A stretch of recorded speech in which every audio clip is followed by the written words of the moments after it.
As we all know, Chicago, it is home to Lollapalooza, and today at Cubs Convention, it's the home to Sosa-palooza. Our guy Crawly, he knows the deal. 8 days a week, and Sammy Sosa being back in attendance for the first time in a long time. Oh, he's going to have this pace absolutely bubbling. This is the Fly the W670 podcast. It is season 4, episode 5, CubsCon 2025 recap. Our thanks to the Marquee Sports Network for shouting out my guy, Crawly. Don't forget to listen, download, review, most importantly, subscribe to the podcast. Follow on all the socials, Fly the W670 on Twitter, Instagram, and Fly the W on Facebook, or email Crawly and I, flythew670@gmail.com. All right, Crawly, the 38th annual Cubs convention is in the books. Take it away. 23 years I've been going, and it's always a great weekend full of Cubs talks, autographs, and good times. Dustin, some people get mad. Oh, why didn't they do more? Some people, sometimes they're great times like seeing the World Series trophy. But overall, man, it is just such a fun weekend to hang out with a bunch of like-minded people that want to just talk Cubs baseball. Like-minded, I love it. Like-minded people. and just the people that you see there, some of them are friends, and you see them once a year. I see them, and it's just like not a day has passed, and it's just smiles and hugs, and swapping stories, showing autographs, talking about everything that's been said during the day. It is my favorite weekend of the year. I'm not going to lie. As usual, there were autographs that fans were waiting for. I think on the current team, Dansby and Kyle Tucker definitely had the longest line. Dustin, people. Now, how did that work this year?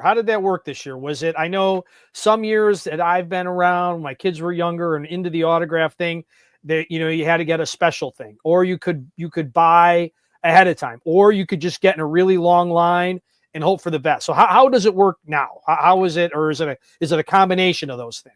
So it's a little bit of a combination of those things still. The meet and greet goes to Cubs Charities. We had Jen Martindale on talking about that.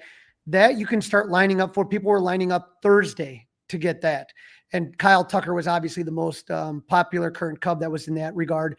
So you can do that. So you get 2 items signed and a picture and an autographed baseball from the player for a certain amount of money, depending on the player. And then they have Friday or Saturday and Sunday, they have autograph lines. And it's just the first one to line up. So for Kyle Tucker, we went out Friday night, did Harry Karaoke, did Lizzie McNeil's. And then when I came back about 1:30, maybe-ish, 1:45 in the morning, there were people lining up already, about 30, 40 deep. People already lining up. Now, is this like outside the door to get to his booth, or actually like outside his booth? Outside the door to get into the lines for the autographs the next day at the basement level. All right, pretty wild. So almost 24 hours that they were waiting to get Kyle Tucker's autograph. Now, did Crawly get Kyle Tucker's autograph? I don't do new guys. I only do the older guys. Oh, you don't do new guys. So my whole thing is that a strategy? No, my man cave is based on the 1945 to 2017 seasons that from the World Series there. So I don't get my man cave is based on. All right. Yep. All right. Yep. It is like. So who was there? Was there a former Cub this weekend? And I might be jumping ahead, but since we're on the autograph part, we'll it's like live radio. It's like a live podcast, Crawly. We're gonna get off the script for a second. Was there a era that you're interested in for the man cave? Was there an era that you got? Did you get somebody that you hadn't had before? Did you get somebody on something new, something different? Oh yeah, I got a lot of autographs. Lots of autographs. All right, we got to hear. Do tell, or I don't know if I'm putting you on the spot even more. No. Do share, do show. If you this is one of the most important pieces that I got. If you remember, I was at the Cubs Hall of Fame ceremony when Kerry Wood and Aramis Ramirez was there. I was on the field. I got to cover that. It was really awesome. And this was a photo from that day taken with all the Cubs Hall of Famers that were there that day. And cool. And so if you're watching on 670 Score, the YouTube channel, starting left to right, there's Ryan Sandberg, Andre Dawson, Billy Williams, Pat Hughes, Aramis Ramirez, Kerry Wood, Sean Dunston, Fergie Jenkins, and Rick Sutcliffe. Now, at the November Chicago Sports Spectacular show, I was able to get Rhino, Dawson, Billy Williams. I got Kerry Wood at a Schaumburg show. I got Dunston at the Rosemont show. I got Pat Hughes at the Club 400 Christmas party. So coming into the weekend, I needed Aramis Ramirez, Fergie Jenkins, and Rick Sutcliffe. And so thanks to my friend Scott Nelson, I was able to get Aramis. Rick Sutcliffe was in the season ticket holder line, but a very long line. My friend Jonathan and Meg Evans helped me get in that one. And then Fergie I saw on Thursday night. So that to me was probably one of the most important pieces. That's a cool piece. That is a keepsake right there. I'm more into the pit. Like I would love to just have that picture for myself personally. Maybe, you can hook me up with a picture of that. I think that's really cool. But that's something autographed that's pretty special. That nice work. Nice work on that. That one by far was one of my favorites. And then Sammy Sosa, the Cubs with the autograph. Sammy Sosa was obviously going to be the big draw. It was $500 for his meet and greet, which is the highest I've ever seen for a meet and greet. But there was a contest that you could enter right away. It was you could win a autograph with Sammy Sosa, but it was very strict. Like only the person that wanted could go in, no kids, none of that stuff. You had to have a wristband. You had to line up at I forget what time. So no parent and kid kind of thing. Okay. You could bring them in. You could bring them in, but once you got into the room, they had to sit like on the side there. You couldn't go up to the line with Sammy. They kept it real hardcore. Gotcha. But I actually won. So yay me. So I actually got, this is a picture of me and Sammy Sosa right here. And I had this pennant that I had Sammy Sosa sign. Oh, okay. That's something different. Now, how many Sosa autographed items do you think you have? Easily give or 6 or take. 7.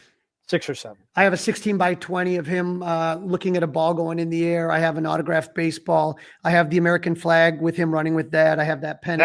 That's a cool one. That's a cool one. Yeah, I do got those. So that was good to get that from there. So very cool autographs. I enjoyed it, man. And so I think a lot of people did.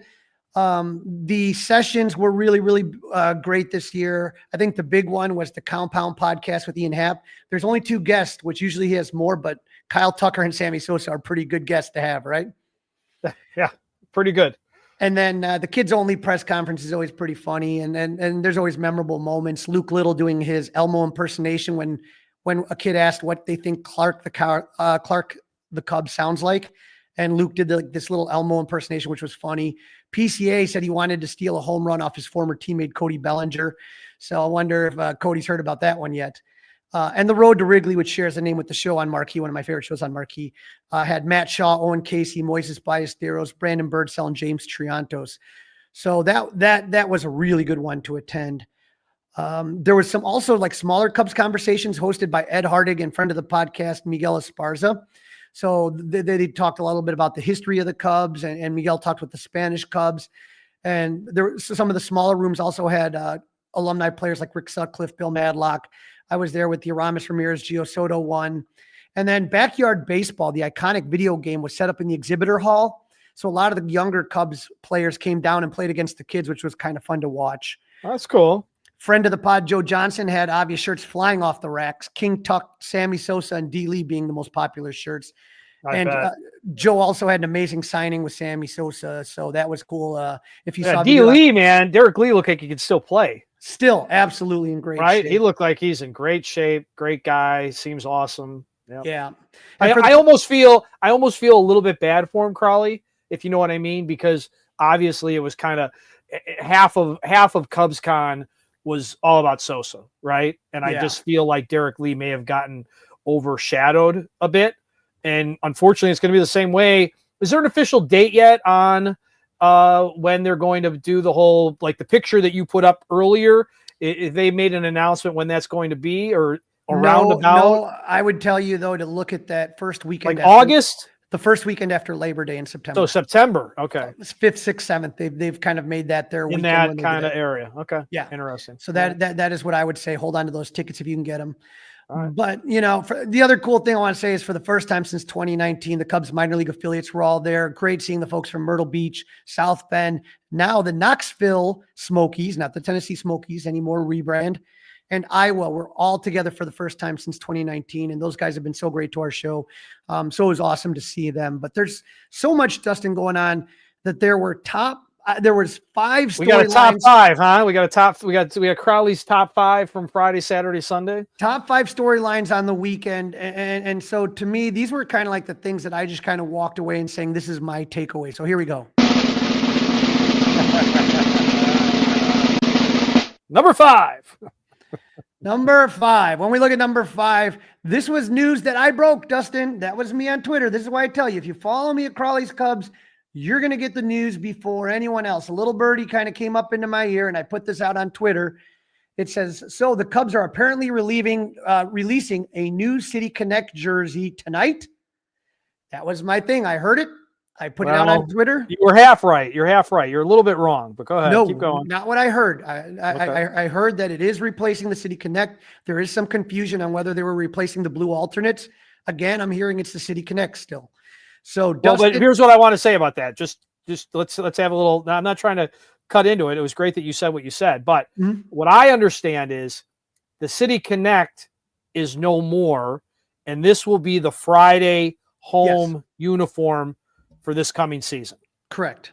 Okay, so it's maybe apples and oranges, but just like they're not going to wear the City Connects anytime soon. I don't think those are kind of being put on the side, but these are not called City Connect. It's a different lane. These are not. It's kind of replacing City Connect. It's not City Connect Part 2. I just think that's an important distinction. Is all I'm trying to say. Oh yeah, you're right on that. And so, but it's the same concept of Friday 120s. That's what they're going to be wearing. Little too exposy though. I mean, I don't mind it. I would love to see Andre Dawson wearing it. Like, I mean, it's a little exposy. A little exposy, Crawly. Here it is right here, and it is, and the Cubs put out a little information about it called the Blues alternate blues, like the music, the Blues. Yes. Blues, Chicago and the uniform. Blues. Yes. So the baby blues marked the Cubs' first use of that color on field since 1981. That's not exactly true because they did have a retro uniform when they did it in 2014. But the hat and the jersey's chest patch feature a new logo that merges details from the Blues era Cubs uniforms with inspiration from music instrumental brands. The sleeve patch features custom lettering on a guitar pick divided by an electric bolt, symbolizing Chicago's legacy as the birthplace of the electrified blues. The jersey's custom numerals and nameplate take cues from blues typography. And the socks pay tribute to the iconic blues anthem, Sweet Home Chicago. So putting it back up here, you can see that this pick right here is on one of the sleeves. It's on one of the shoulder sleeves. So Motorola on the left and a guitar pick that says Chicago on the right. Then you got the lettering with the hat. So I think I can tell you this, Dustin, like I said, the first time since the baby blues, I got this old picture of Bill Buckner out of mine.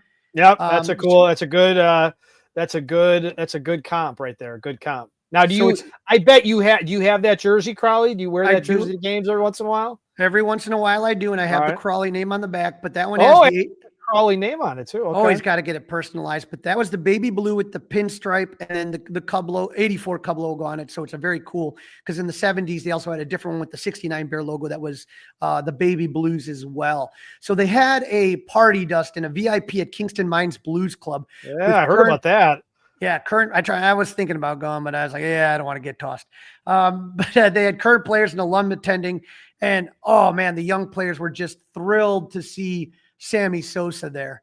So okay. This is a picture. PCA snapping a selfie with all the young guys with Sammy. Yeah, very cool. So I will tell you this, Dustin: hats, jerseys, jackets, socks, sweatshirts. I'm wearing a sweatshirt right now. Yeah, let's see that sweatshirt. That's pretty cool. Now, Crawly, though. Okay, so where is what's on your sweatshirt? If you can still get the slide back. I know if you're not watching YouTube, we're teasing to watch more YouTube. Where is that on that? Is it on the sleeve somewhere? Is it hidden somewhere? Where is that retro Cub with the guitar? Where is that at on the jersey? That's not on the jersey at all. It's not on the jersey. Okay. No. Okay. But they had jackets and sweatshirts and crop tops and everything featuring this. This one almost looks like the old XRT logo, if you remember. Lots of swag, man. They're moving a lot of swag with that one then. Dustin, I'm not kidding. It seemed like 60% of the people at the convention had the new jerseys on Saturday. Already, right? Wow. Yeah. I mean, you guys, I got to tell you, you guys are good. Good fan base. They know how to get you guys. I'm sure that stuff wasn't cheap either at the convention. No, but I'm a season ticket holder, so I got 10% off. So. Wow. Look at that, huh? Look at you. Now, we talked a little bit about this right here. The Cubs, number 4, Derek Lee and Sammy Sosa is announced as the 2025 class of the Cubs Hall of Fame. The Cubs rebooted their Hall of Fame in 2022, putting plaques underneath the left field bleachers for the members of the Cubs Hall of Fame that were previously inducted. And that first class was Pat Hughes, Jose Cardinal, and Buck O'Neil. But in 2023, a new tradition at CubsCon started with the reveal of the 2023 class. And that was when Tom Ricketts introduced Sean Dunston and Mark Grace. And then in 2024 continued, Kerry Wood and Aramis Ramirez got the call to the Cubs Hall. Tradition continued again this year. The first name announced was Derek Lee. No doubt Lee should be in the Cubs Hall of Fame. In 7 seasons in Chicago, Lee was a 2-time All-Star, 2-time Gold Glove winner, 179 home runs, 574 RBIs. How about this, Dustin? A 298, 378, 524 slash line for the Cubs. Good Wow. God. He was a Silver Slug Award winner in 2005 when he had his best season. He finished 3rd in NL MVP voting that year. He won the NL batting title and a Silver Slugger Award. He hit 335 with 46 home runs, 50 doubles, and 107 RBIs. I think Pujols got the MVP that year. Awfully good. But Lee was part of 2 Cubs playoff teams in 2007 and 2008. Now, Dustin, I don't know 100%. You kind of brought this up earlier. I don't know how the Hall of Fame voting completely works. And we didn't know. So Cubs Hall of Fame voting? Right. Cubs Hall of Fame voting. And we didn't know Sammy was going to issue an apology, right? We'll talk more about that later. But well, I mean, I guess we could still decide, did he offer an apology or not?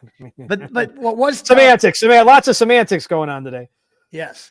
But what was tough was that Sammy just overshadowed everything so much that Lee making it into the Cubs Hall of Fame is kind of an afterthought, right? Yep. Derek's always been just a very quiet and humble guy, even when he played. And Sammy's always been known for being out front, in front of the camera, the ultimate showman. So for me, I wish more, Dustin, that last year in 2004, I wish they would have gone with 84 guys like Jody Davis and Leon Durham. And that, during the 40th anniversary there. And I would have loved to have seen D. Lee and Aramis Ramirez go in together. And whenever Sammy was coming back, I think Sammy was a guy that you could have just done by himself because he's just so big. I wonder if they're, like, as they move forward, if they're trying to limit it to 2 guys a year so that it doesn't get too big too fast, right? Right. So it's a nice touch. I mean, something else, again, living, breathing podcast here, want to ask you about, since we're on Sosa and D. Lee. So, they hugged it out on stage. When Sosa got introduced, we're going to get to that more in a minute, but we'll keep it together. Kerry Wood, who a lot of people think had a lot to do with the busted up boombox, at least I think that he had a lot to do with the busted up boombox. They seem to, at least fist bump a little bit, and it seemed okay. Like nobody shunned him, no, at least publicly, to my knowledge. So I just thought that was interesting. Because I thought there was maybe a little bit more bad blood. We'll get into it more later if you want, but I just thought that was interesting that I didn't catch any bad blood, at least from my standpoint, watching it on Marquee. You and I talked about it, and I will tell you that I watched very closely and I saw nothing but love. And from people that I've heard from that there, the beef between Wood and Sosa is quashed. I think that's done. As far as Mark Grace is concerned, I can't say the same thing. And Mark Grace was originally on the list to be at CubsCon and then was off the list. So I would say, I don't know if all's forgiven in that realm, but as far as that, I went to a small setting. They had these small sessions for only 30 people, first 30. I went with Aramis and Aramis Ramirez and Giovanni Soto had one.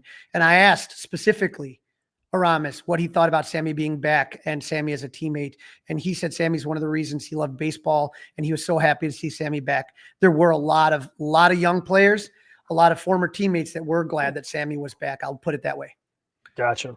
Now, when we talk about Sosa, when he was announced as the other member of the Hall of Fame, that was the first time he had been on Cub convention stage since 2003. The ovation he got was deafening. He came out running around with an American flag, just like he did. Of course he did, right? Yep. Just like he did after the first game, after baseball started after 9/11 in 2001. Sosa not only holds the team's career home run record, was also a 7-time All-Star, won 6 Silver Sluggers, collected 296 doubles, 1,414 RBIs, 1,245 runs, 1,985 hits, 181 steals, 798 walks, and 3,908 total bases for the Cubs. He was part of 2 playoff teams in 98 and 2003. And look, Dustin, I think we can agree, at least if there's a Cubs Hall of Fame, you have to have Sammy in it. Yes, agreed. I think that's a really great point. I know we're going to share some Sosa audio later with the audience, but I think that's where Sammy, at least publicly, is at now, where he told Bruce Levine and David Haw that, hey, like one step at a time. I'm back at CubsCon. I'm in the Cubs Hall of Fame. We'll worry about the big Hall of Fame later on. Right. Number 3 story, the Cubs' biggest move was in the offseason was to acquire Kyle Tucker. Right before the convention starts. Dustin, when you talk about timing, right? Mm-hmm. When you talk about timing, what can you say about the Cubs and CubsCon? But Jesse Rogers was the first to report that the Cubs and outfielder Kyle Tucker agreed on a $16.5 million contract for 2025. The sides avoid an arbitration hearing, and that was right before the convention. There was no shock, Dustin. It was just the optics of it was just dumb. That's the way I'm going to put it. Well, I heard Jed on, and again, we might share this audio with you, but we can talk about it now before we have the audio, like saying, well, it's just part of the negotiation. Right. Well, but why did you have to even have it? And they admitted. Now, this is what I heard Jed say. Jed said he was asked, has he ever seen or been part of one of these situations where it goes kind of like the Kyle Tucker thing went, and then you even go to the arbitration like they did with Ian Happ. Did he ever feel that there was bad blood by the player? Now, he said in his personal experience, he has not had that, or at least never felt that the player's nose was out of whack over it, understood part of the process. But he did say, of course, in this business, I have heard that has been an issue where players got their nose out of whack. So where does it sit? I still don't really know. I just feel like it was avoidable. Like what, and this is going to pile into our conversation about Tom Ricketts talking about, the Cubs aren't the Dodgers. The Cubs aren't the Mets. And we're the Cubs, and we're just trying to break even. So buy some more swag. I'm just kidding on this last part. But, I'm just saying, like, it just seems like while 1.5, 1.6 million is a lot of money to probably everybody listening to this podcast. I mean, literally, that's walking around money for baseball owners. Right. I mean, literally. So it just seems crazy that we even bothered with it. Like, let's just have a negotiation to have a negotiation. Do that with somebody else. Do that with why do that with a guy who could, they don't have a 5. They keep talking about they want to be a team that wins 90 games and competes in postseasons. Yet until Kyle Tucker was traded for, this was a roster full of 3s and 4s, no 5s, no 5. Now you've got a 5, and you're playing games. Right. There's no reason to play games with him, and it just looks bad. It's just the whole thing was just avoidable, and that's what's frustrating. And I mean, I'm glad now that it didn't happen. It just, why did we have to have the week of angst? Why did we have to almost have like an emergency podcast where our blood pressure was high? Why do that? Why can't we just enjoy Kyle Tucker? Instead, we have to worry about, we got him for a year, and now we've got pissed off Kyle Tucker. And now we got Kyle Tucker to a number that all sides agreed on, but we're not really sure deep down where nobody wants to go, whether or not Kyle Tucker's pissed off and already like, blank these guys. I'm just hoping it, at the end of the day, when he becomes a free agent, everybody's going to be on equal settings. And it very much, again, we saw it this offseason where basically the Yankees and the Mets were offering the same, right? So It was little things that made the difference in the end.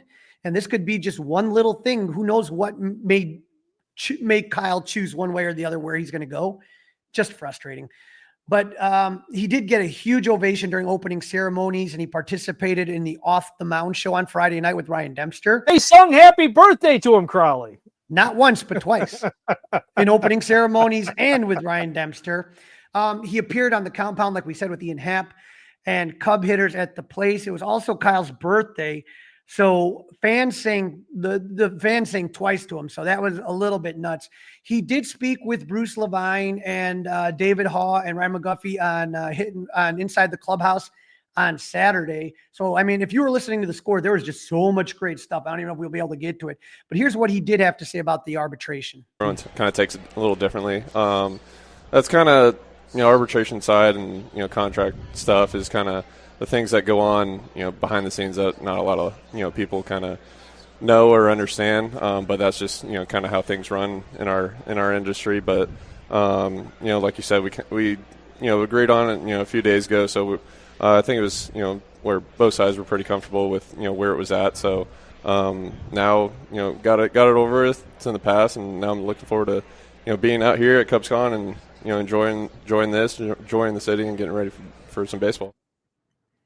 I mean, that really is it right there. I mean, he's going to try to have the best year possible. I just hope they just didn't screw anything up with that. It's dumb. There's a lot on the line. There's a lot on the line for both sides, especially him. He has to have a great year to be in that 350 plus range that he wants to be in. He said all the right things. I mean, the breaking news would have been, I'm pissed off, and these guys don't know who they're playing games with. That would have been the breaking news, right? Okay. He said everything a professional would say. Not what I would have said, but again, that's why he makes $350 million and I'm podcasting. Now, the number 2 story, not the number 1, but the number 2 story was number two. This is just my opinion, Dustin, is the return of Sammy Sosa. Sources told me that after it was announced that Sammy Sosa was coming to CubsCon. I love the sources told me. I love it. I'm telling you, ticket sales jumped 40%. As I predicted, it was the largest Cubs convention crowd since 2017. The buildup to Sammy coming back to the first CubsCon since 2003 was massive. I was able to drop another scoop, Dustin. I had the first picture of Sammy Sosa and Tom Ricketts together at RPM Steakhouse. I never ate there, but if they would like to give us a gift certificate for mentioning them, that'd be fine. But here was the picture right here, the very first picture. All right, who else is in that picture, Crawly? I'm not sure about the guy on the right. The guy on the left is Julian Martinez, who was Sammy's hitting coach and friend for many years from the Dominican. So Sammy and Tom right in the middle. So that was the first picture ever. Are you now? How does a Crawly acquire such a photo? Oh man, I can't give away my sources, man. Come on now. Because we talked about the demand for that Sosa autograph. I didn't know if we had to credit the photograph. I mean, No. We thank Marquis for the use of their audio. Do we have to credit the photo? That person would rather remain anonymous. All right. But it definitely was crazy that before opening ceremonies, getting ready for Sosa, like they kept showing him like a rock star, like walking down the hallways, fist bumping every single person he saw. I definitely had my Sosa Palooza sign ready to go. It was just electric. And so Cole Wright begins announcing, and the way that it always works, Dustin, usually, okay, we talked about how it starts out with Tom Ricketts comes out, they do the Hall of Fame, and then Cole Wright comes out. And so Cole Wright begins announcing the announcers, then come the alumni, then the prospects, the current team, and last are the Cubs Hall of Famers, including the new class. So like you were kind of talking about a little bit earlier, I was very curious to see how everyone would react to Sammy. Usually the alum and the Cubs Hall of Famers, they get called, they wave, they sit down in their seats, and that's that, right? When the prospects and current players get called, they kind of do the run. They do a lap around the stage and then back to their seats. When Sammy was called, he ran around the stage like a prospect or a current player, then came back and hand slapped all the alums in the front row, then slapped all the players in the back row, hand slap, high fives, all the current coaches, players, and alumni. So to me, that was definitely interesting. But I would say that just the reception that he got from especially the younger players and even all the alums was great. And I was happy because I got to work with Sammy at Club 400. And just seeing him there interact, and he's surprised, I think, about the reception. Everyone was so happy to see him. But here at CubsCon, it was different. Like I felt like he was just absolutely, like, for him, it was like Christmas all over again. Like in his face, he looked just so much younger. He looks like a little kid just running around and just so happy to be back in the spotlight like that. Yeah, it was pretty cool. I mean, It gave me goosebumps. It took me back to a day. I really enjoyed it. I thought it was cool. And your number one, I also thought was very cool. Yeah, I found it ironic the weekend, Ryan, that Sammy Sosa returns after 21 years. The biggest story to me at the Cub convention was Ryne Sandberg. The two men have had their differences in their past. We all know about Ryan's battle with cancer. He was diagnosed last January, stage 4 metastatic prostate cancer. He was honored with the statue at Wrigley in June. And in August, he announced that he was cancer-free. Unfortunately, a little over a month ago in December, Ryan announced that the cancer had returned and spread to other organs. Dustin, a lot of fans wondered if you'd even make it to CubsCon this year. And he was announced as one of the players there. Now, Dustin, the last players during opening ceremonies to get called on stage are the Cubs Hall of Famers, followed by the Hall of Famers in Cooperstown. So the way it works is they would do Pat Hughes, Cub Hall of Famer, Rick Sutcliffe, Aramis Ramirez, guys that are in the Cubs Hall of Fame and not in the Hall of Fame.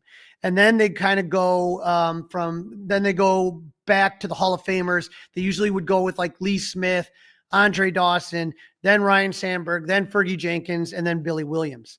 This year, Dustin, Ryan was announced last. Okay. Yep.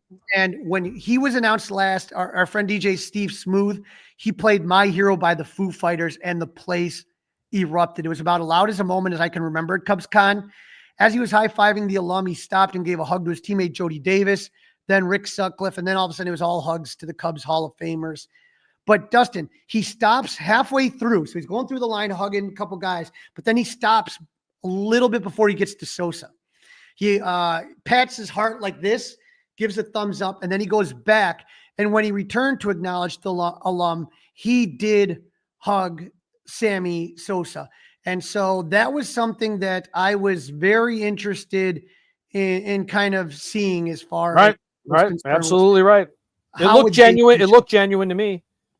I think it was, Dustin. And so, these two men, they were teammates in the early 90s, and there was a transition from Ryan being the face of the Cubs to Sammy after Sandberg's retirement.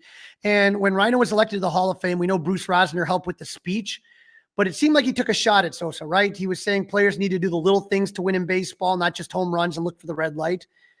And I think they say time heals all wounds. And with Sammy's exile from the organization for 21 years and Rhino's health struggles, I thought it was a poignant moment to see these two men hug.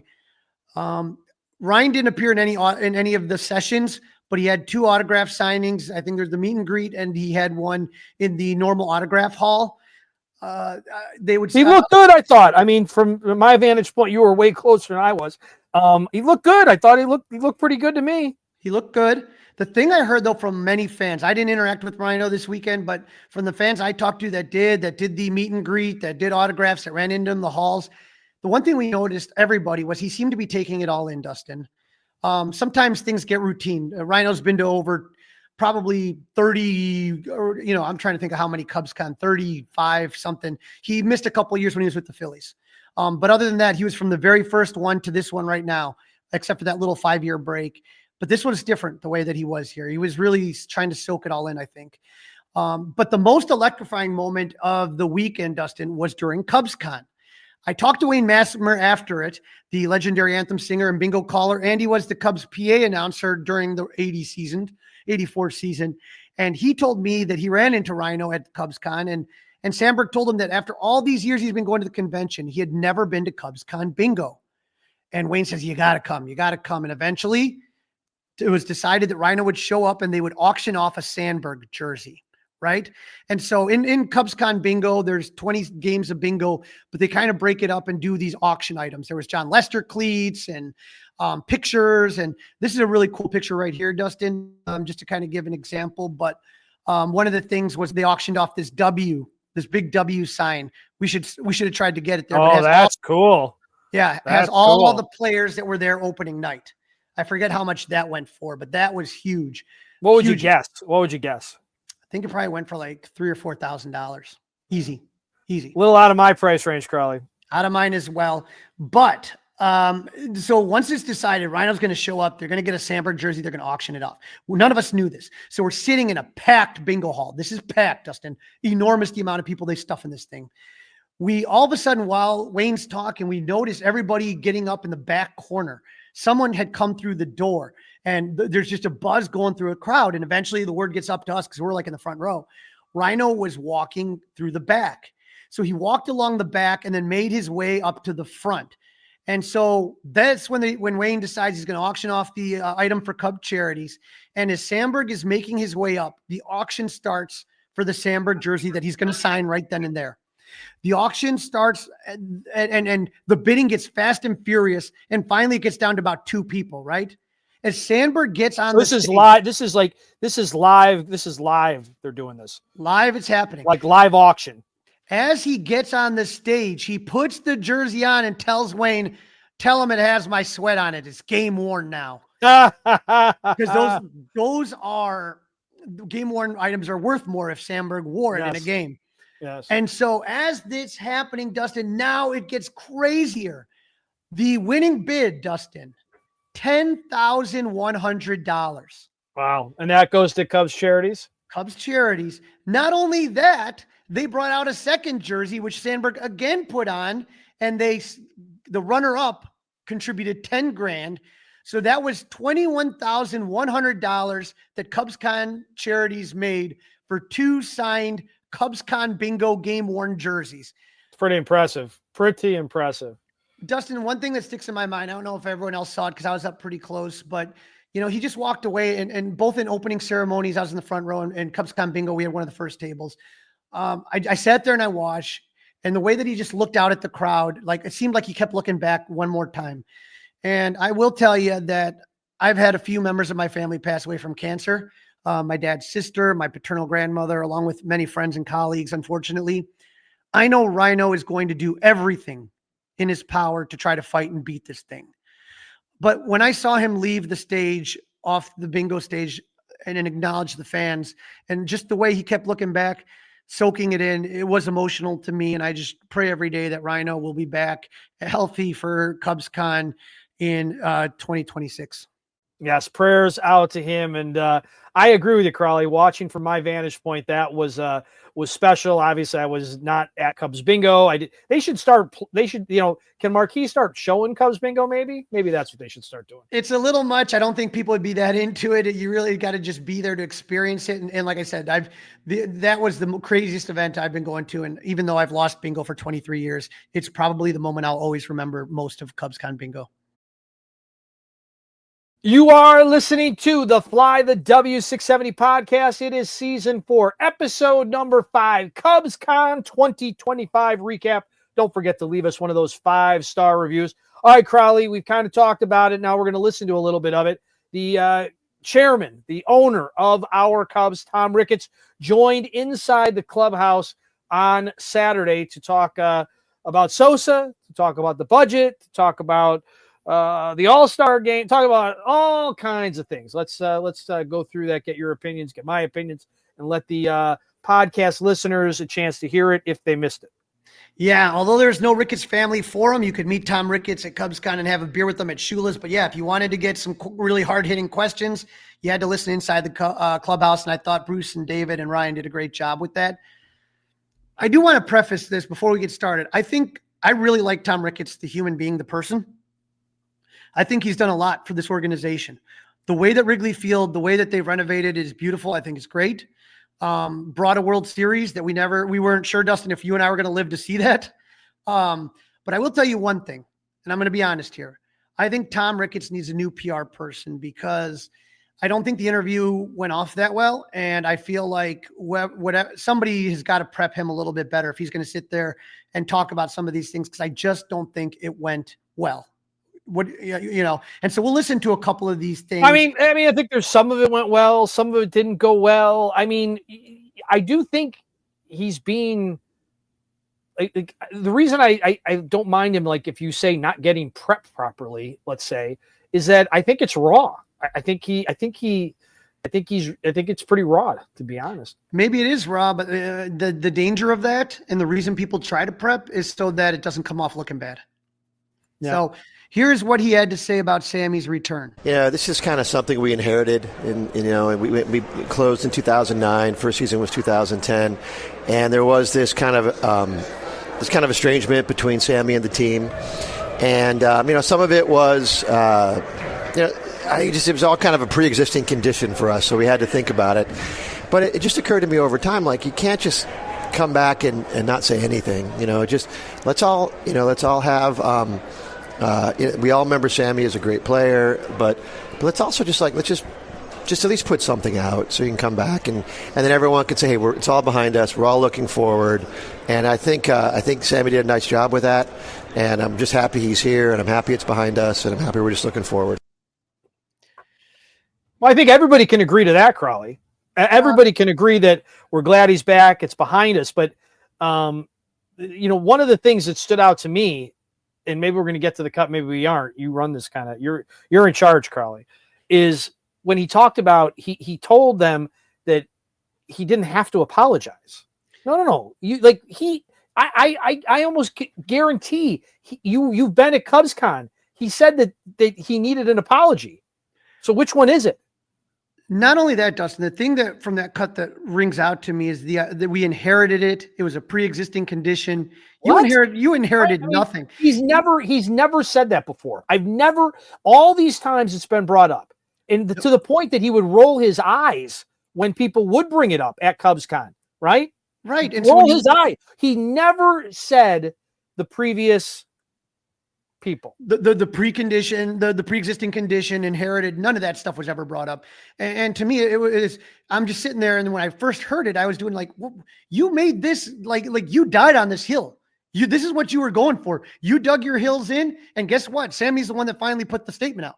You got what you wanted, but to pretend like it wasn't that big of a deal, or you didn't care all that much, he just had to say something. No, it was pretty clearly implied that this had to do with apologizing for PEDs, which if Sammy did, he would have been in trouble for lying to Congress. So I would say more than anything, it's just kind of like, why are you telling the fans that? Because Sammy should have been brought back in 2010, 2011, that time frame when the team was rebuilding and lost 100 games 2 seasons in a row and upper 90s a couple of years. Why didn't you do it then? He could have been part of the 2014 celebration. He could have been part of the 2016 run. He could have been there for Ernie Banks's funeral, all that stuff. So don't say like it wasn't, we inherited this. You chose to do it. Own up to it, man. That's all I got to say on that. Now, the question brought up on Inside the Clubhouse is, did the statement go far enough? He did fine, and that statement is fine. Like, I mean, it's good. Like, I never asked him to apologize or any of that. I just said, yes, look, you did. There's just got to be some acknowledgement of why people are a little bit suspect of some of the numbers from the people from the players in that era. Just acknowledge it, and let's move forward. And that's basically what he did. And I give Sammy a lot of credit. And obviously he's really supercharged this weekend here, and hopefully we'll see him around Wrigley a lot more often. Wow. So yes, you did. That's the cut I was just talking about. Yes, you did ask him to apologize. Yes, you did, Tom. And here's the thing, Dustin, is that why couldn't you in 2009, 2010, make a phone call, get an intermediary, there's go-betweens, and just say, look, Sammy would like you to have it back. Again, we've talked about the statement. It is literally, I wouldn't accept that apology from my child. Okay. That was about not saying that, it wasn't anything specific. It was about as generic. I did some things wrong in the past. I tried to stay on the field every day, yada, yada, yada. But that was what we were waiting all these years for, 14 years, 15 years for. That's what we were waiting for. You couldn't have sat there and had Sammy come in and say, Sammy, we want you back in the Cubs organization. We just feel it's really important we address a couple things. You could have put out that exact same statement 15 years ago, and none of this drama would have been part of it. That's just none of it. Zero. None of it. Yeah, I don't understand it. It's silly. It's almost insulting. It's so silly. Now, here's the thing, Dustin. The question is what was Sammy apologizing for? I think you had to read between the lines when you got the apology. And then he was asked about it this weekend, and here's what Sammy had to say about what he was apologizing for. 1 year, buddy.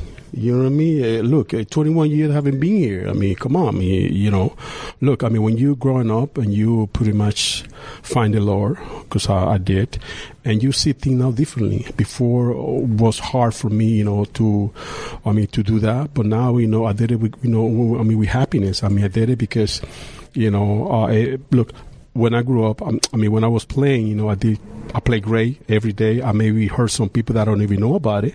So that's why, I say my statements.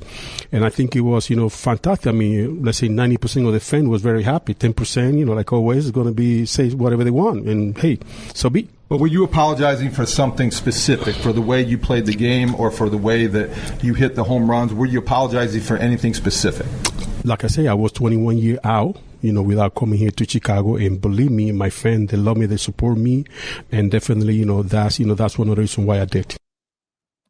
So there was no real answer there. And again, people said that he apologized for being gone from the fans 21 years. I didn't hear that specifically, at least in that cut. Maybe it's on a different show, maybe a different interview. I don't know. But we also talked about finding God. I've actually talked religion. I've heard Sammy talk about that very much. And there's nothing wrong with that, but that's the first time I've heard that. He has regrets about the past, about some of his behaviors, about some of his actions. And religion is a very important thing to him. He has told us when he was at Club 400 that he found God, he's found the Lord. So that is something I heard back in September when we had Sammy out. So it's not anything that was for this weekend. He's very sincere about it. So I'm glad this is just over with. And now we need to look forward on the future. And so the question, Tom, was asked about the goals of getting the playoff versus the World Series. It's really one and the same. The fact is, obviously, the goal is to win the World Series. That's everybody's goal. That's easy to say. But ultimately, the way you're going to win the World Series is to make the playoffs as often as possible. I mean, in the NBA or the NFL, the better team almost always wins in a playoff series. In baseball, if you just keep making it to the playoffs, you got a shot. And the fact is that you look at some years, like last year, Yankees, Dodgers. Well, okay, maybe the best teams won. 2 years ago, it was Rangers, Diamondbacks. And in the end, it's kind of get to the playoffs and who's healthy, who's hot, who's got the bullpen all figured out for those next couple of weeks. That's going to decide who wins the World Series. So our goal is to be consistent and always have a team that we think can win our division. And, as opposed to we've gone through some kind of boom and bust cycles. I mean, we had to in 11 and 12. Unfortunately, we put ourselves in that position in 21 and 22. Hopefully, going forward, we don't have that anymore, and we can just be consistent. And that requires discipline on who you sign and thinking about your team makeup. It requires that you draft well and develop well, and it just requires that you always have that balance.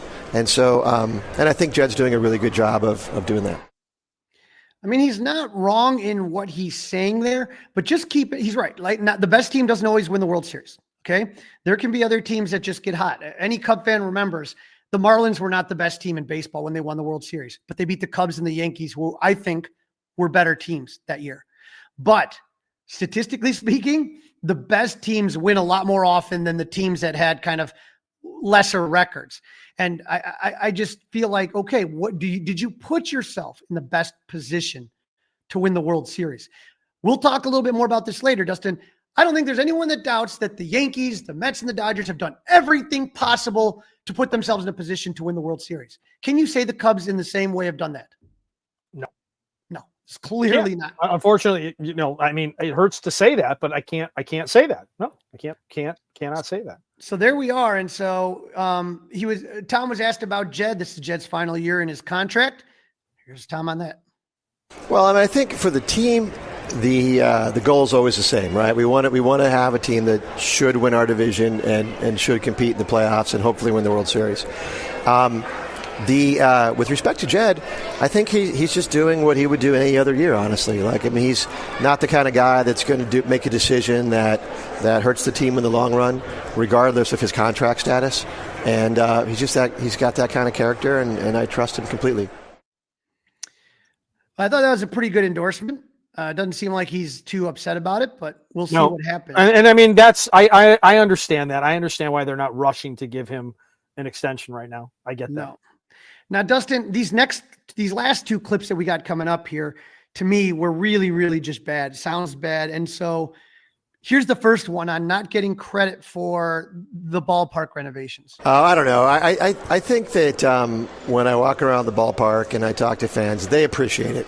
Maybe the media doesn't. Maybe I don't get the credit in the press or whatever. Maybe the broader market doesn't think about it. But I think people that come to games and see the ballpark and see the neighborhood appreciate it. Whoever said they didn't appreciate it? Well, can we replay it one more time? I want to make sure that that's what he said. I think this is important. Let's listen to it one more time and talk about it. One more time. Please. My understanding is he said the fans appreciate it, but the general media doesn't. Here we go. Okay. I don't know. I think that when I walk around the ballpark and I talk to fans, they appreciate it. Maybe the media doesn't. Maybe I don't get the credit in the press or whatever. Maybe the broader market doesn't think about it. But I think people that come to games and see the ballpark and see the neighborhood appreciate it. I'm glad I listened to it again because, well, okay, but here is something, and I think this is big picture. And I know you are laser focused on the Cubs, but what's going on with both the White Sox and the Bears, right? Yeah. They both want new stadiums. They want money from the city. They want money from the state. The Ricketts, they did not get money for Wrigley Field. I'm sure they got tax breaks and they got certain things. But wow, he did. They rebuilt Wrigley. They saved Wrigley. They redid that neighborhood. Now, the next cut we're going to play, we can get into a little bit of that, but I think he deserves more credit. You and I goof around all the time, Crane Kenny talking about, you have any idea how much concrete costs, right? I always goof around about that, but they have to get some credit for reinvigorating that stadium and that neighborhood. Crawly, you're there more than I am, but I remember sitting and looking up, and they had basically fishnets underneath the concrete because it was falling apart.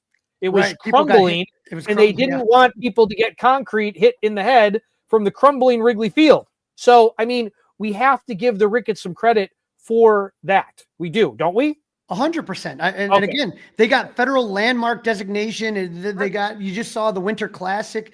Maybe that clip was meant. I heard Tom talk about concerts and hockey and things like that during this interview. Now my question is, where does the hockey and concert money go? Does that go? Is that part of baseball? That's something I still want to. I would like a crystal clear answer on that. Does money from the concerts go to baseball? Well, let's play this last cut because this right now. This is the money cut. No pun intended. Baseball, the business model in baseball, it's worked pretty well for a long time, but there's a few things right now that just are a little out of kilter. Obviously, the Dodgers have a lot more resources naturally from smart business moves they made years ago, and so I don't begrudge them any of that.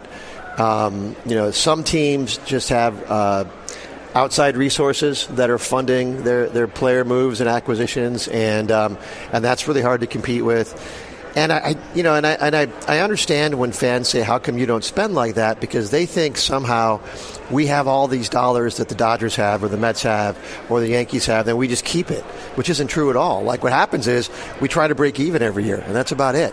And so I think that there's one problem, and then I think there's a competitive balance issue that gets created. But the other problem is I don't think fans should spend all their time thinking about which team has more money or how much they're spending. We should talk about players and who we draft and who we're developing, and I just think it becomes a big narrative that's a distraction. So I think the model could get better. And then secondly, I think the other part of this is, and a little bit frustrating at times, is we've invested more in the team and the ballpark and the neighborhood than any other owner out of their pocket in baseball. We came out privately financing all the renovations at Wrigley, everything we do around Wrigley Field, roughly $1 billion. And no one has that kind of financial commitment to their team. And so when I have a fan come up and say, hey, you're cheap, or you're open your wallet or something like that, I just think they're just misinformed. And it's just I think it's It's just the wrong way to look at our ownership. So there's a lot. $1 billion. Wait, did he say? He said $1 billion. Yep. He said they invested $1 billion into the neighborhood. Right. Now, again, also something else to consider, and I think, like, from a business standpoint, so they invested into the neighborhood. So should that money be going back to baseball, or he had I don't think he had $1 billion sitting around. Right. They borrowed, and didn't they they brought in private investors, right? Right. So those private investors have to be repaid and have to get a dividend and a bump for what they did. It's just, listen, I'm not Joe Math. Okay. I'm public school educated. I went to 5 schools in 5 years. I work in sports talk radio, but just on the, if I were financially advising Tom Ricketts, I'd be doing it exactly the same way from a financial standpoint. That doesn't mean I have to like it as a fan. I don't. But here's my biggest issue with Crawly, what we just heard there personally is, don't tell me what I should think about your team and my favorite baseball team. Don't tell me I should worry about the prospects. I should worry about the Cardinals. I should worry about the Reds. I should dive into Dansby Swanson's numbers. I should look at Kyle Tucker's numbers and get excited for that. But I'm not allowed to think that we didn't need the song and dance arguing over $1.5 million. Please spare me telling me what I can and cannot or should and should not think about my favorite baseball team. Spare me. And again, in the offseason, when you're sitting there and you're watching teams like the Dodgers and the Yankees and the Mets spending, and you're looking and you're not doing that, it's going to raise questions.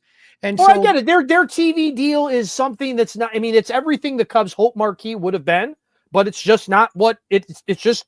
And listen, the Dodgers couldn't get that TV deal now. They got it at a certain time. That TV deal will never happen again. Okay. The Mets have a guy this is his toy.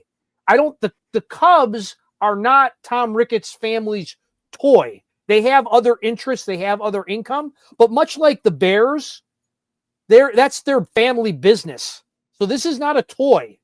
So Dustin, let me just put it this way. Every time the Cubs have wanted to do something, we've been talking about additional revenue streams, whether you're talking about marquee, whether you're talking about electronic scoreboards, whether you're talking about advertisements all along. Whether we're talking about that new swag you're wearing. New swag I'm wearing.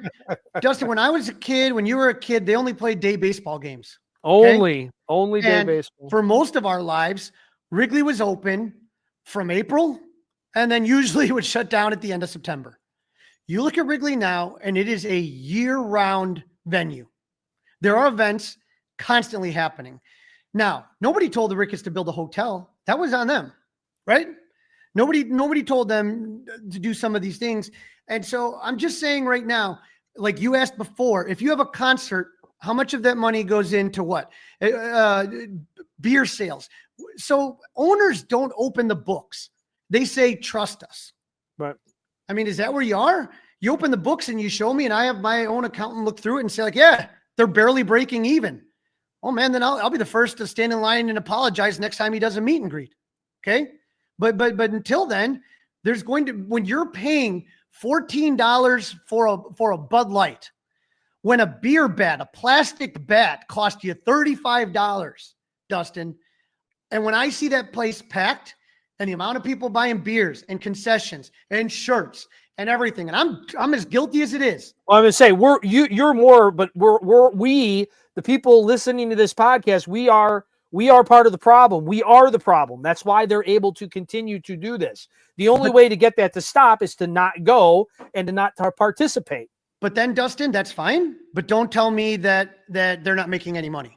Don't tell me that's the part that bothers me. Don't insult. You're insulting. It's like The Godfather. You're insulting my intelligence. All I see right now is every time I go to Wrigley, that cash register is ringing no matter where I'm going.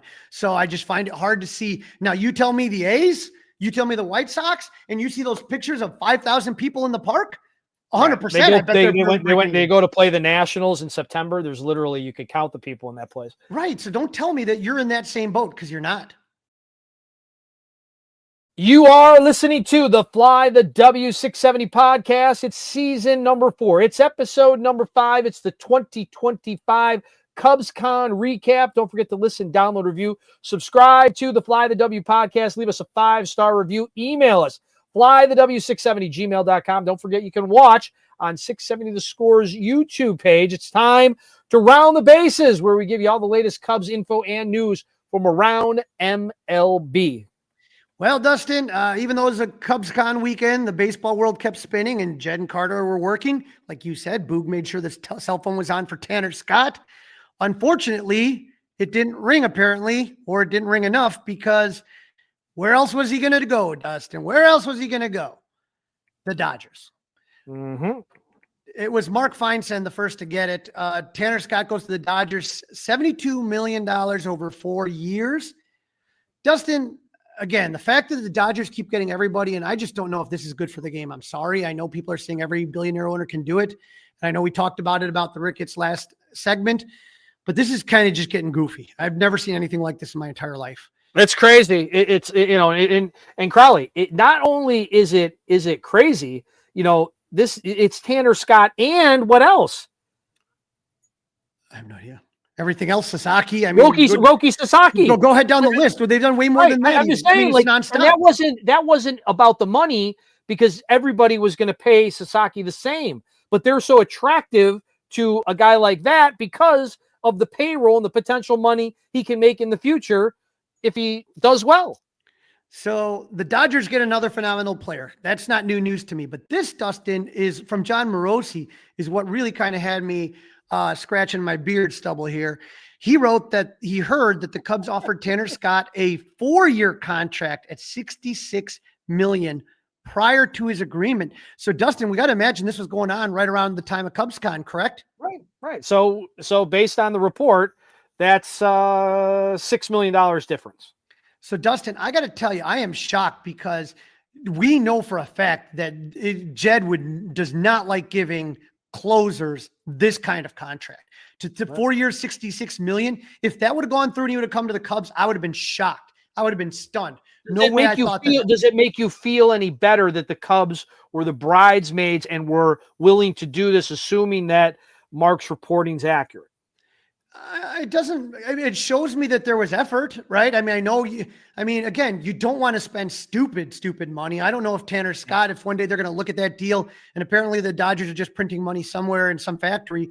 But again, you want to be careful on that deal. I think the Cubs made a really, really good offer. If it was 72, would the Dodgers gone? If the Cubs went 73, would the Dodgers go 75? And how much are you going to keep bidding against them? I'm not really sure.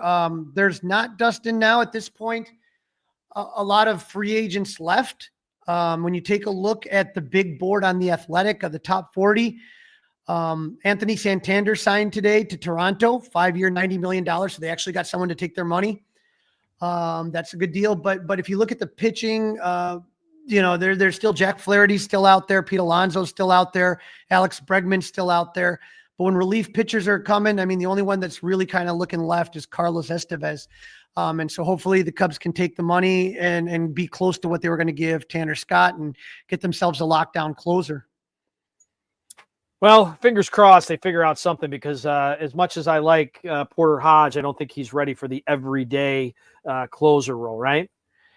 You just don't want to put that on a kid. Maybe he is, maybe he isn't, but it's just easier when they can do the eighth. Too much. Their way Right. into Too the much. ninth. It's just too much too soon. The good news is they still got Ben Brown, and we still don't know exactly what in the world they're doing with Ben Brown. Yep, I think we'll all see. But what you don't want to do is trying to piece it together on the fly. You don't want to be looking back and say, well, in April, or in last season's case, in May, the season's over. Like, you blew it. You don't want to do that. You want to come in having a general game plan, and having a lockdown closer is if you want to be in the postseason, then that's what you have to know that ninth inning is you're not going to blow 8 saves in the first 2 months. Can't do that. Yeah. Now, Dustin, the Hall of Fame ballot is coming out on Tuesday, or the Hall of Fame election is coming on Tuesday, 5 p.m. Central Time. So Tuesday night, as in the day after today, which is Monday when we're recording this. Correct. And so we wanted to take a look at this ballot, Dustin. Here is the Hall of Fame 2025 ballot. The returnees are Bobby Abreu. You got Carlos Beltran, Mark Burley, Torrey Hunter, Andrew Jones, Andrew Pettit, Manny Ramirez, Alex Rodriguez, Francisco Rodriguez, Jimmy Rollins, Chase Utley, Omar Vizquel, Billy Wagner, and David Wright.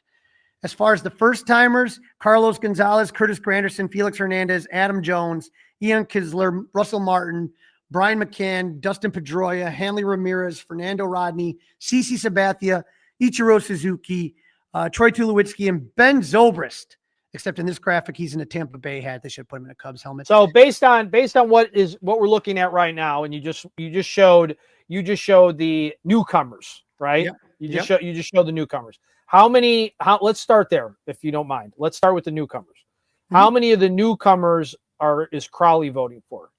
If it was up to me and I'm taking a look at this list, I would say Ichiro Suzuki, CeCe Sabathia, and I would say Felix Hernandez would get my votes. All right. So how about you? Do you think I'm going over or under 3? I think you're going under. See, you listen. One. Because again, this is also these guys would go down as first ballot Hall of Famers, and that means something. That means a little extra something. I am of the camp of 2 times. You get 2 goes at this, otherwise till the Veterans Committee and whatever. See you later. Ichiro Suzuki. Ichiro is the only one on that list, in my mind, is a first ballot Hall of Famer. Now let's throw the next graphic up, which is the big group and all the people that guys like David Haw could have voted for. Yes, this is the Hall of Fame ballot returnees, guys that are voted that have been on the ballot before. This list, and in addition, the people still eligible. Correct. All right, so these are the guys that list. Some of them are not on your 2-year list. Some of them have been on a while. If, say, Billy Wagner doesn't make it, he's no longer eligible until the Veterans Committee type thing. So when I look at this list, and I throw that list up, Crawly. We still have this is it right here. This is the returnees. These are the returnees. Okay, I'm sorry. These are the returnees right here. Reading is a skill. Okay. And I am going to go on this one right here. I would say Andrew Jones would be on my list, and I would say Billy Wagner, and that's it. 2. All right, and I don't want to be a wet blanket, but I mean, again, if you listen to this podcast or listen to the Mully and Haw show, when you say Andrew Jones, I think what? You think him getting pulled by Bobby Cox? Bobby Cox. Okay, the first thing I think of. Okay, he was good. He was really good. He dominated. I think he was. How many time All-Star was he? Do you know off the top of your head? No, off the top. I mean, he was a perennial National League center fielder. I that's another one of my criteria. If you were the Hall of Famer at your position for 10 years straight, no doubt about it. Okay, no, you are no doubt about it, and you should be first ballot. Okay, without a shadow of a doubt, you should be that. Now, looking up, I'm on his Wikipedia page, and he is a 10-time Gold Glove and a 5-time All-Star. So he has more Gold Gloves. So and those were all in center field, 98 to 2007, and in 2000, 2002, 2003, 2005, 2006. So he had 4 years running, and then once in 2000. So, I mean, he's only halfway. Now, the next question would be, I don't have this information, okay, who else in the early 2000s, maybe you could think of it off the top of your head, was his competition? And here's the other thing.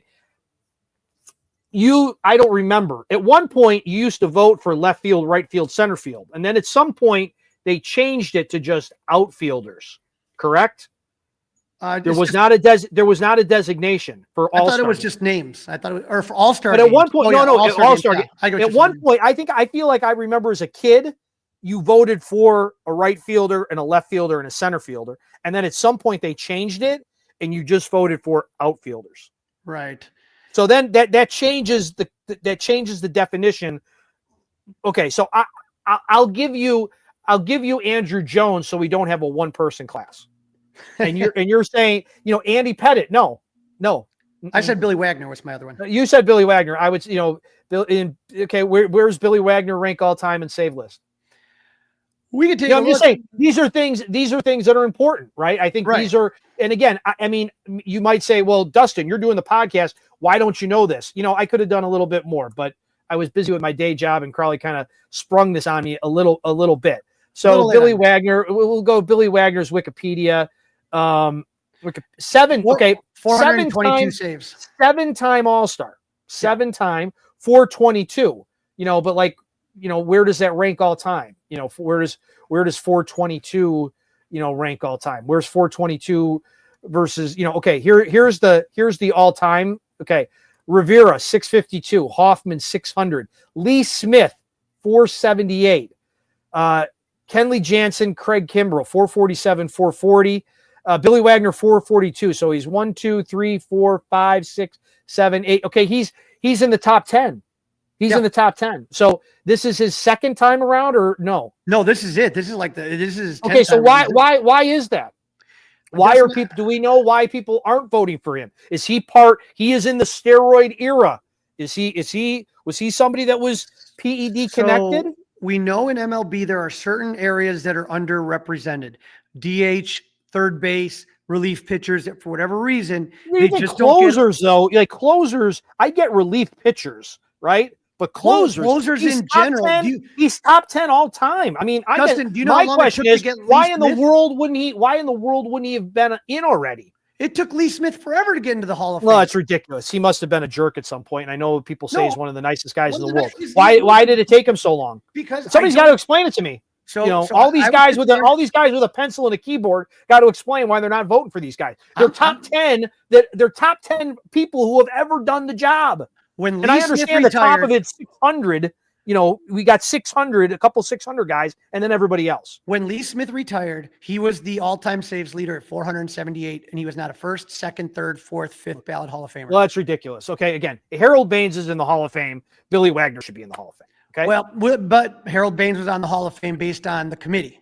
Right, the Veterans Committee. I'm just saying, eventually Billy Wagner will be in the Hall of Fame, but this is not a great group, Crawly. This is not a great group. This could be like I don't know where the Veterans Committee votes are at right now, but this is like a 2 or 3 person class. I'll be very curious to hear David and tell us about his Hall of Fame ballot. 100%. And let's just sit there and we'll watch it. And even though Ben Zobrist won't make it, the only thing I'm hoping for is that he's on the ballot. He gets to 5%. He's on it next year just because I'm a homer. Yeah. I mean, it's just, this is wildly, it is a great topic for podcasts, for sports talk radio. Listen, email us, flythew670@gmail.com. Let Crawly and I know who you would put into the Hall of Fame. Also, what was your best moment at CubsCon? All right, Crawly, that's a wrap. This is a long one. Don't forget to listen, download, review, and subscribe to the Fly the W podcast. We're on all the socials, Facebook, Instagram, X.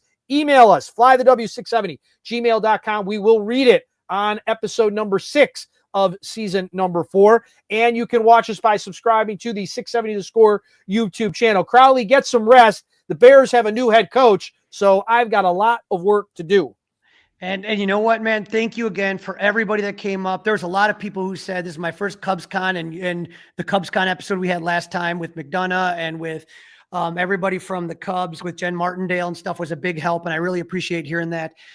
There's a lot of kind words by everybody, people that came up and talked and how much they loved our show. And so I really appreciate that. Thank you guys so much. It was a great weekend. And now I'm going to go back to my cave and sleep for another 24 hours. Go Cubs! Hey guys, it's Crawly. Thanks for watching. If you enjoyed this video, please don't forget to give it a thumbs up and subscribe to our channel for more content like this. If you want to see more of our videos, be sure to check out our playlist and let us know what you think in the comments below. Also, don't forget to follow us on social media to stay up to date with our latest episodes. Links are in the description. Thanks again for watching, and we'll see you in the next video. Go Cubs!